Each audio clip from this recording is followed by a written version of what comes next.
नमस्कार। जैसे कि हम लोग स्टॉक मार्केट में स्टडी करते हैं या देखते हैं, समझते हैं, वैसे ही कुछ कंपनियाँ ऐसी होती हैं जो कि स्टॉक मार्केट को एक तरह से एजेंट ऐसे कामकाज करती है। चाहे उससे ट्रेडिंग कराती हो, आपको उसको कहते हैं बेसिकली ब्रोकर। एक आम तौर पे इसको ब्रोकर कहते हैं और कई बार एजेंट कहते हैं। तो शेयर मार्केट की जो चीज़ें उसको एक लीगल टर्म में ब्रोकर कहा जाता है। इस ब्रोकर के क्रम में हमने ढेर सारी कंपनी पर स्टडी वैसे भी किया है। एक नया कंपनी जो लेके आया हूँ जिसका नाम है फाइव पैसा। इसका बेसिकली स्टार्टिंग मुझे जैसे याद है, ये इनका टैगलाइन था कि 5 पैसा ही ये ब्रोकरिंग चार्ज करते थे, ऐसा कुछ इनका टैगलाइन था स्टार्टिंग में। इसलिए इन्होंने इसी का ब्रांड बना दिया और 5 पैसा का ही इन्होंने बना दिया अपनी अपनी ब्रोकिंग फॉर्म। और ये ऐसा इसका था, 5 पैसा ही चार्ज का। तो चलिए आज इसी कंपनी के बारे में जानने का प्रयास करेंगे, जो कि मार्केट में आपको इन्वेस्टमेंट की सलाह देता है, इन्वेस्टमेंट के लिए ट्रेडिंग प्लेटफॉर्म प्रोवाइड करता है, प्राइसिंग और मार्केट प्लेस देता है, और आपसे उसके बदले में क्या लेता है, कमीशंस चार्ज करता है। और अलग अलग सर्विसेज को लेकर के, चाहे पोर्टफोलियो मैनेजमेंट को लेकर के और म्यूचुअल फंड को लेकर, अलग अलग अलग सर्विसेज को लेकर के आप उनके साथ पैसे लेते हैं। ये कहते हैं experience to the best investment ecosystems, ये कंपनी कहती है, जिसमें वेस्टेड्स हैं, स्मॉल केसेस हैं, स्ट्रीट्स हैं जो कि सद सेंसीबुल्स हैं, ये सब इसकी ब्रांड्स हैं, यूको, एडाब एडाबोकूस स्ट्रेटजीज। ये क्या है मुझे नहीं पता। कहते हैं experience to the best investment ecosystem. इनके पास शायद वेबसाइट्स हैं, क्या है मुझे नहीं पता। यदि इनके पास एक कहते हैं हम इन्वेस्टर को लर्निंग के लिए हम क्या करते हैं, learn to investment with the fin school. और एक फिन स्कूल भी चलाते हैं जहाँ पे आपको न्यूज, मार्केट गाइड्स, 5 पैसा ब्लॉग और ये सारी चीज़ें निकल के आती है, जहाँ पे लेटेस्ट न्यूज भी देते हैं, जहाँ पे कहती है अभी लास्ट का लेटेस्ट में देखने को मिला कि अम्बे लेबोरेटरीज आईपीओ आ रही है, मेगाजन डॉक जो कि कोशिश है, उसमें कुछ लेटेस्ट अपडेट निकल के आया। तो इस तरह के न्यूज और आर्टिकल्स अपने अपने जो कि न्यूज करने वाले इनके जो कह सकते हैं कस्टमर्स हैं, उसके लिए ये कामकाज देती नज़र आती है। और उसमें कई बार ये सर्विस उसके चार्ज भी लेते हैं, सर्विस चार्ज, उसमें यही इनका इनकम का सोर्स बनती है। तो चलिए आज इसी कंपनी को, जो कि एक स्टॉक ब्रोकिंग का सर्विस देता है और उसी से पैसा बनाता है, तो आज उसी कंपनी के बारे में थोड़ा सा जानने के प्रयास करते हैं। ठीक है, तो चलते हैं 5 पैसा कैपिटल के बारे में जानने की प्रयास। तो पहले वाले दफ़ा इसकी वेबसाइट्स पे हमने देख लिया। अब ये कंपनी क्या क्या करती है उस पर एक नज़र डालने का प्रयास करते हैं। उन्होंने कहा जो कंपनी बहुत पुरानी नहीं, 2007 में कंपनी बनी थी 5 paisa. It is a fintech company having presence mainly in online discounted stock broking. उस टाइम पे ज़्यादातर जो चीज़ें थी ना, वो ऑफलाइन ऑनलाइन में बहुत कम, धीरे धीरे धीरे मार्केट आ रही थी। उसमें ये डिस्काउंटेड ब्रोकिंग का जो ब्रोकिंग नॉर्मली था अदर कदर कंपनियों का, उससे हट के ये मार्केट को एक तरह से कहते हैं ना, मार्केट को एक पहले सस्ते में दे देना और बाद में फिर आपको महंगे रेट पे लेना देना, वैसी वाली बात निकल के आती है। जैसे हम लोग जियो का यूज करते हैं, जियो आने के बाद ढेर सारा कंपनी बंद हो गई। आज देखिए जियो प्राइस बढ़ाएगी तो बाकी सारे कंपनी को प्राइस बढ़ाना पड़ेगा, जो कि एक हिस्सा बन चुका है। नहीं तो फिर आम इन्वेस्टर से, आम पब्लिक से पैसे लेने के लिए अलग अलग तरीके हो सकते हैं। कुछ अच्छे हो सकते हैं, कुछ अच्छे नहीं हो सकते। इसको कुछ, चलिए तो इस क्रम में देखा जाए कंपनी ने क्या किया।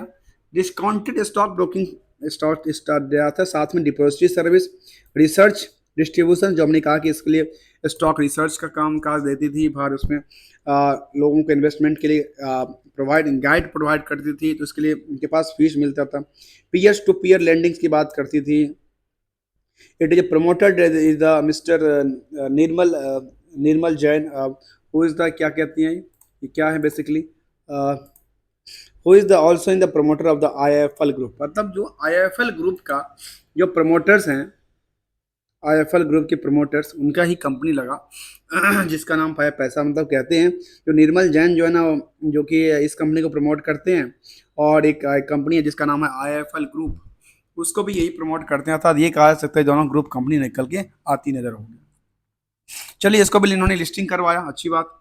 मार्केट से उन्होंने पैसा फंड लिया, फंड लेकर मार्केट में बिजनेस स्टेबल किया और मार्केट में स्टॉक मार्केट और फाइनेंशियल कैपिटल से लेकर के लोन तक बांटने के प्रयास करते नजर आए। जहाँ पे कंपनी क्या क्या करती है, जहाँ पे प्लेटफॉर्म, ट्रेड, इन्वेस्टमेंट की बात करती है, इनके पास चार ही पार्टनर्स हुए और इस तरह की पार्टनर्स बनाते नजर आए, जहाँ पे ये पार्टनर्स उसके पीछे काम काज करती है। फिर उन्होंने कुछ अलग से ये देखने को मिला कि यहाँ पे 100% कोलेब्रेशन की बात करते हैं, क्विक ऑप्शन की बात करते हैं, option channel and the break and the ये ओ आई ग्राफ की बात करते हैं। ये सब एडवाइजरी की सर्विस देते नजर आते हैं। तो ये सारी चीज़ जो कि प्रीमियम सर्विस में आती है, कहती है गेट प्रीमियम डेरिवेटिव्स ट्रेडिंग्स, जहाँ पे इसके लिए अच्छे खासे चार्ज करते नजर आते हैं।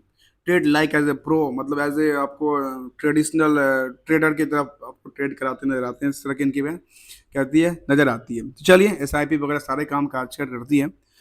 तो चलते हैं, इसका थोड़ा सा नज़र डालते हैं इसकी बुक के ऊपर। बुक में सबसे पहली बात मार्केट की प्राइस। मार्केट की प्राइस नियर अबाउट द 500। मैं पहले 500 को काट देता हूँ क्योंकि इनका फंडामेंटल क्या है, इनका टेक्निकल क्या है, इनका सेंटीमेंटल क्या है। इन तीनों को समझने के बाद हमें एग्जैक्ट पता चलेगा इनका मार्केट प्राइस इसके आसपास कामकाज करती है या ओवर वैल्यूड है या कुछ ऐसा तो नहीं है कि मार्केट सपाट सी निकल के आती नजर आती है। चलिए बुक वैल्यू कहती है इनके पास कितना है, 173 रुपये का। इनकी अंडरलाइनिंग वैल्यू जो सेट्स है वो है काफ़ी ज़्यादा, करीब 534 का। इसके बेसिस पे देखा जाए क्या कहती है स्टॉक, तो स्टॉक फिलहाल 503 के आसपास ट्रेड करती है। बुक वैल्यू से कितना गुना है, बुक वैल्यू से देखने को मिला फिलहाल इसमें नियर अबाउट तो 3 गुना के आसपास कामकाज करती नजर आती है। और इसकी तरफ से देखा जाए तो इनका जो करंट प्राइस है उसको क्या करेंगे हम, करंट प्राइस को इससे हम करेंगे डिवाइड ईपीएस से। तो ईपीएस से निकलने डिवाइड करने के बाद क्या निकल के आएगा, स्टॉक पी।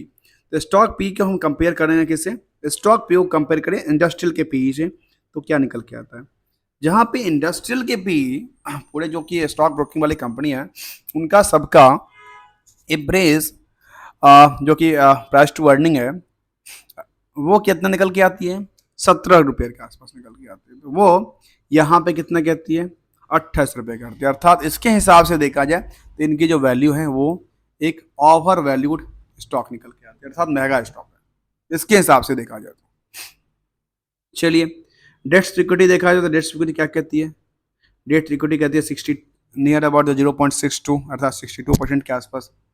करंट रेशियो कितना है, 1.57 के आसपास। चलिए ईपीएस के बारे में देखा 17.4 के आसपास। आर ओ सी कहते हैं हिस्टोरिकल डेटा 13.4 और आर ओ कहते हैं 10.8। फेस वैल्यू है 10 का, डिविडेंड का कोई ट्रैक रिकॉर्ड है नहीं। चलिए अर्थात ये जो पैसा उन्होंने प्रॉफिट डिविडेंड देना, बोनस देना, राइट इशू करना, ये मैंडेटरी नहीं है, कंपनी चाहे तो देगा, नहीं चाहे तो नहीं देगा। बस इससे क्या होती है, एक थोड़ी सी लिक्विडिटी और बढ़ती है, एक और ट्रैक रिकॉर्ड तैयार होता है कि अच्छा ये कंपनी डिविडेंड भी देती है, बोनस भी देती है और इस सारी सारी चीज़ का कामकाज करती नजर आती है। इसके बाद प्रोमोटर्स होल्डिंग, जो कि प्रोमोटर्स बनाए इसको, उसको 32% की होल्डिंग है, प्लेज नहीं किया, अच्छी बात है। इसके बाद अब आते हैं हम किसने पता है, एक आते हैं जो कि हमने स्पेशल बनाया है और स्पेशल का नाम है ए आर वर्सेस के, A R versus sales, A R versus, इस तीनों के डेटा को देखा जाए तो क्या निकल के आते हैं। बेसिकली यहाँ पे डेटा निकल के नहीं आया क्योंकि ये फाइनेंशियल ऑपरेटिंग प्रॉफिट मार्जिन की बात कर रहे हैं, इसलिए ये इन दोनों डेटा को हम एक अलग से कंपेयर करने का प्रयास करेंगे क्योंकि यहाँ पे जो हमने फार्मूला लगाया था ना वो फार्मूला नेट प्रॉफिट के ऊपर कामकाज करती नजर आती है और ए आर को, और यहाँ पे इस तरह की चीज़ें निकल के नहीं आती नजर आती है, तो हम इसको एक कंपेयर करने का प्रयास करते हैं आगे चल करके। चलिए आगे चलते हैं। आगे से पहले इसको देखा जाए 52 वीक की हाई तरफ देखें तो निकल के आती है, अभी तक के 52 वीक में 759 रुपये तक गया था स्टॉक और लोअर साइड में 367 तक मतलब लोअर सपोर्ट तक बेस बना रखा है एक साल के अंदर। इस हिसाब से चार्ट क्या दर्शाती है, इस हिसाब से चार्ट ये दर्शाती है जो पिछले एक साल की चार्ट में ये निकल के आती है जो स्टॉक ने क्या किया, शायद इंटरनेट की इशू कुछ है या कुछ। एक साल की चार्ट क्या दर्शाती है, एक साल के चार्ट में ये दर्शा रही है स्टॉक एक लगातार सेम प्राइस के आसपास ही कामकाज करती नजर आई है, बहुत बड़ा ना डाउन साइड था ना बहुत बड़ा इसमें पुल बैक था। हाँ पुल बैक की सिचुएशन कई बार बनी है लेकिन एवरेज हिसाब से देखें तो इनका क्या निकल के आती है, लगातार एक ही प्राइस के आसपास लगातार ट्रेड करती नजर आई। इसको यदि देखा जाए आकलन करके देखा जाए तो इसके प्राइस पास लगातार रही थी, लेकिन इसको फिलहाल क्या कहें पता है, इसको फिलहाल पूरे रेजिस्टेंस का है और सपोर्टिंग जोन की तरफ देखें तो सपोर्टिंग जोन यही निकल के आता है जो पे हमने आकलन किया था, जिस स्टॉक जिस प्राइस पे लगातार कई बार आती है और इसी जोन के अंदर कामकाज करती नजर आ रही है। तो यहाँ से क्या मोमेंटल ऊपर जाने वाला है, नीचे जाने वाला, ऐसा कुछ है? क्योंकि ये तो डिपेंड करेगा कहाँ पे, वॉल्यूम के हिसाब से और बाकी सारी चीज़ों की बात से पोटेंशियल क्या निकल के आती है। तो चलिए इसको हम लेटेस्ट एक महीने के चार्ट देखें, क्योंकि एक महीने के बाद जो 4 जून के बाद था मार्केट क्या हुआ था, 4 जून में मार्केट सपाट हो गई थी। सपाट के बाद क्या रिएक्शन निकल के आया, सपाट के बाद अच्छे खासे जंप भी किया, लेकिन जंप करने के बाद क्या हुआ, जंप करने के बाद मार्केट वहाँ से स्थिर नहीं बन पाई, और स्थिरता नहीं बन पाई अर्थात मार्केट फिलहाल उससे निचली सतह में कामकाज करती नजर आई। अर्थात यहाँ पे क्या पता है, यहाँ पे ट्रेंडिंग ये देखने को मिला, तो यहाँ पे गिरावट के पोजीशन जो ट्रेंडिंग बनती है गिरावट वाली पोजीशन देखने को मिला पिछले एक महीने के अंदर। चलिए इसका फंडामेंटली क्या कहना चाहता है, लेटेस्ट अपडेट क्या कहती है कंपनी के बारे में, तो जानने का प्रयास करते हैं। लेटेस्ट अपडेट में कहती है कंपनी, जो कि इनकी meeting of intimation of the board of director की जो कि 6 घंटा पहले की अपडेट है, और वो क्या कहता है उस पर नजर डालने का प्रयास करते हैं। 5 पैसा कहता है, जो कि इनके पास जो board of director of the company जो कि कब मीटिंग करने वाले हैं, 12 जुलाई को मीटिंग करने वाले, consider the approval of the, क्या अप्रूवल करने वाले हैं, unaudited stand loan and consolidated data financial result for the quarter in the 30 जून का जो डेटा है ना इस क्वार्टर का जो रिजल्ट है उस पर ये डिस्कस करते नजर आएंगे। साथ में कहती है any other business with the permission to the chairman, और चेयरमैन कुछ ऐसा बात कहते हैं तो इस पर भी और परमिशन करने की बात हो सकती है। इसके लिए उन्होंने कहा कि जो 26 जून का है टाइम, वो उसमें हमारा इंटीमेट डेट है 26 जून को, trading window dealing with security of action company will remain close, और क्लोज रहेगा टिल संडे 14 जुलाई तक के लिए उन्होंने कहा है।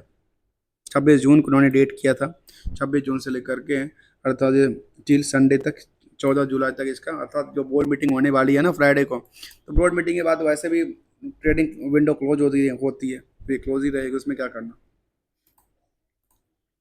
चलिए आगे इसके लेटेस्ट अपडेट हमने देख लिया, और कुछ अपडेट कहता है कंपनी, तो ऐसा कुछ यहाँ पे 2 दिन पहले ही आया था इसकी बात, लिस्टिंग एप्लीकेशन की बात, इससे ट्रेडिंग विंडो की बात करें, अलॉटमेंट ऑफ ईयरशिप, ये अक्सर एक चीज़ देखने को मिला है।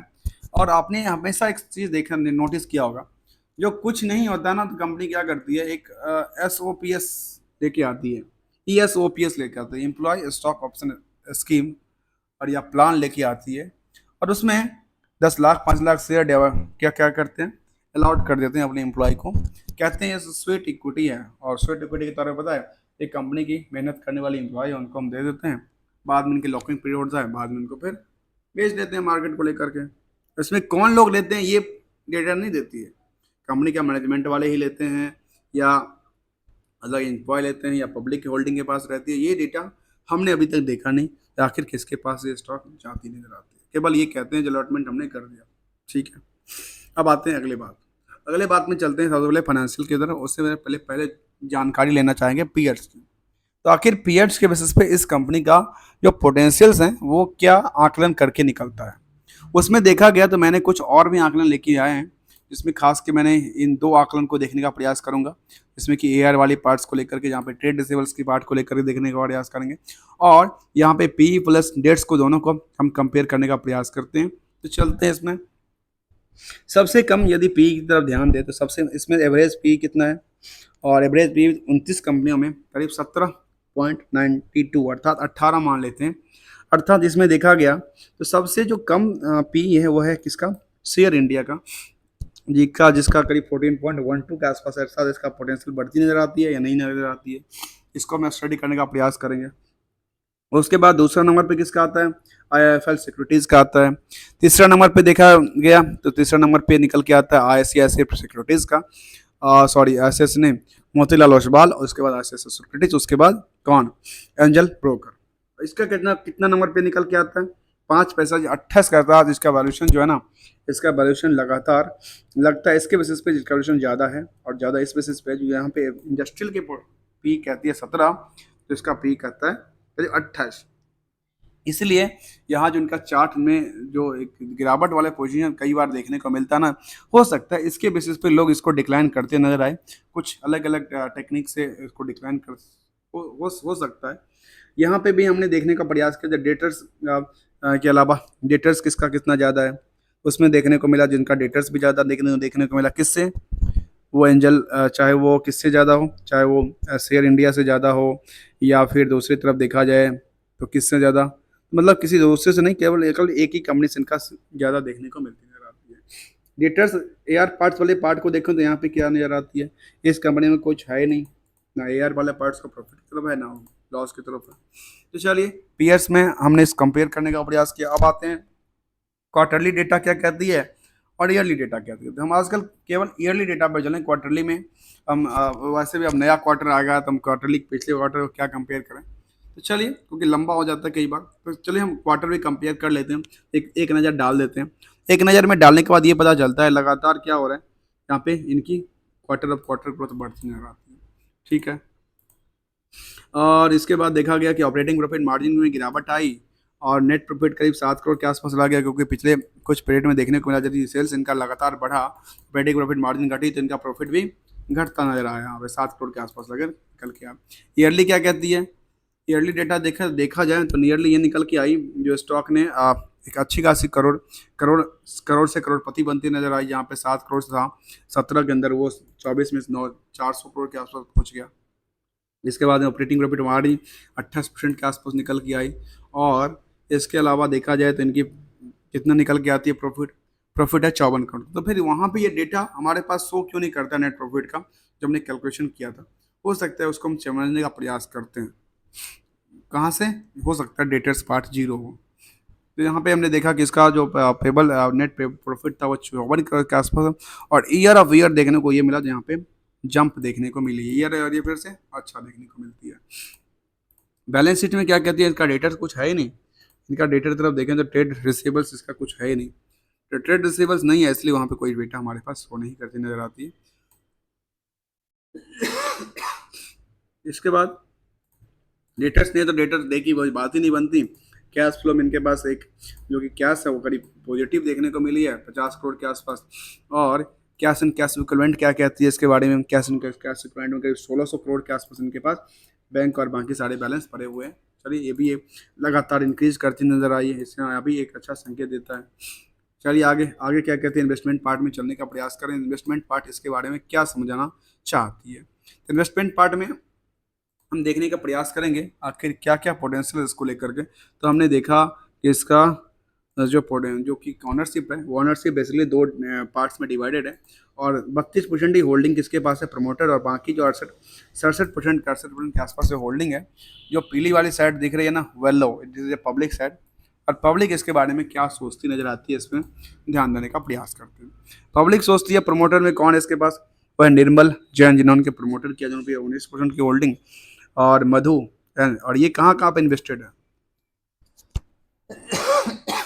इनके इन्वेस्टमेंट की हम एक हिस्टोरिकल डेटा लेते हैं, तो इनका जो है वो 361 में है, 5 पैसा, IIFL फाइनेंस, IIFL सिक्योरिटीज, इन तीन चार, एक और कंपनी है INTL कैम्ब्यूसन्स, मतलब इनकी पोजीशन हर जगह पे 12%, 15%, 5% के आसपास पोजीशन, मतलब एक तरह से ये बड़े से एक इन्वेस्टर हैं, इनका कामकाज स्टॉक मार्केट से ही रिलेटेड काम है और म्यूचुअल फंड से रिलेटेड कामकाज ही करते हैं, अलग अलग कंपनियों के थ्रू करते हैं।